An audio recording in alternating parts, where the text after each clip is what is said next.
بچپن میں محمد صلی اللہ علیہ وسلم نے غیر معمولی خصلتوں کا مظاہرہ کیا۔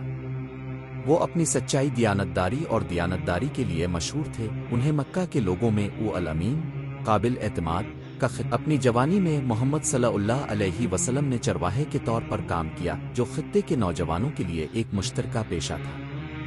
یہ خیال کیا جاتا ہے کہ صحرا کی تنہائی میں گزارے گئے وقت نے انہیں گہرے غور و فکر کی اجازت دی اور ان میں ذمہ داری اور صبر کا احساس پیدا ہوا۔ جیسے جیسے وہ بڑے ہوئے، محمد صلی اللہ علیہ وسلم نے اپنے ایماندارانہ لین دین کی وجہ سے شہرت حاصل کی اور تجارتی قافلوں میں شامل ہو گئے۔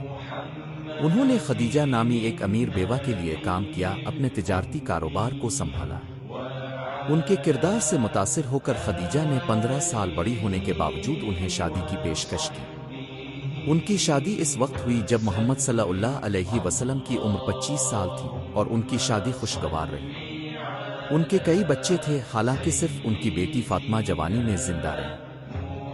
بچپن سے ہی ان کی سوچنے کی عادت تھی اور وہ اکثر مکہ سے باہر پہاڑوں میں غار حرا میں جا کر مراقبہ اور تنہائی تلاش کرتے تھے۔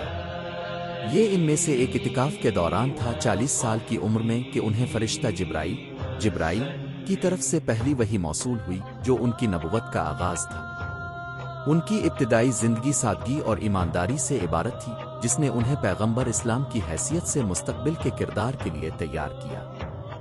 یتیم کے طور پر پروان چڑھنے اور مختلف مشکلات کا سامنا کرنے کے باوجود ان کی خوبیوں اور مضبوط اخلاقی کردار نے انہیں بے پناہ عزت بخشی، جس سے ان کے پیغمبرانہ مشن کی راہ ہموار ہوئی۔